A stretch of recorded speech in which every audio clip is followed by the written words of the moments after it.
Le journal des sports.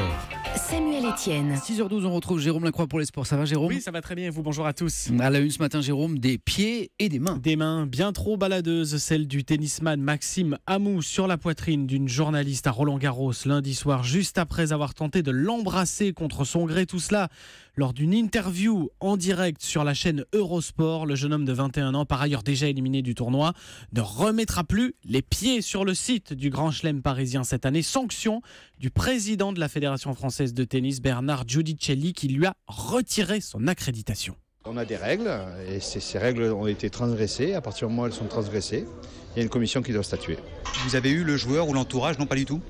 Non, j'ai vu les images, ça m'a suffi. Des propos recueillis par Christophe Lamarre pour Europe 1. Maxime Amou qui pourrait être sanctionné plus lourdement donc par la commission des litiges saisie par Bernard Giudicelli. Également hier, un autre jeune Français, Laurent Locoli, s'est illustré négativement. Il a refusé à la fin du match de serrer la main au joueur qui venait de l'éliminer au motif que cet adversaire avait fait, je cite, du cinéma.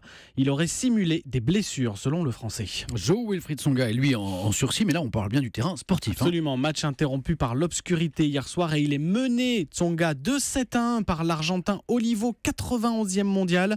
La partie doit reprendre aujourd'hui. Tsonga servira 5-4 pour Olivo dans la 4e manche. Aujourd'hui, début du deuxième tour. 6 messieurs qualifiés, peut-être 7 avec Tsonga, 2 sur les cours aujourd'hui. Pouille face au Brésilien Bellucci et le jeune Bonzi contre l'Espagnol Ramos. À suivre aussi côté dames, notamment Mladenovic et Rani. L'Italienne, 6 Françaises joueront au total le deuxième tour, dont la jeune Chloé Paquet, 22 ans, 260e mondiale. Tombeuse hier de la 44e mondiale, la Tchèque Pliskova. Belle performance et on espère que le dos de Mladenovic va mieux. Oui. Bien sûr, le mot sport du jour. Cannibale, c'était le surnom d'Eddy Merckx sur sa bicyclette, tant le coureur belge avait faim de victoire. Il a gagné notamment 5 Tours de France. La première fois, c'était en 1959 et c'est ainsi que pour célébrer le 50e anniversaire, les organisateurs de la Grande Boucle l'ont annoncé hier. Le Tour de France 2019 partira de Bruxelles. La fête à Eddy, l'intéressé, 71 ans aujourd'hui, en salive déjà.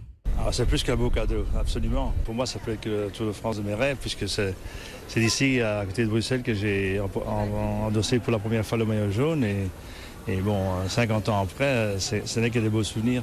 Eddy Merckx qui répondait hier à nos confrères de la chaîne L'Équipe. Le prochain Tour de France 2017 partira de Düsseldorf en Allemagne le 1er juillet. En 2018, grand départ depuis l'île de Noirmoutier en Vendée. Enfin, Jérôme, l'histoire du jour. Elle semble éternelle, l'histoire entre le club de foot d'Arsenal et Arsène Wenger, son manager français en place depuis 21 ans, record de longévité.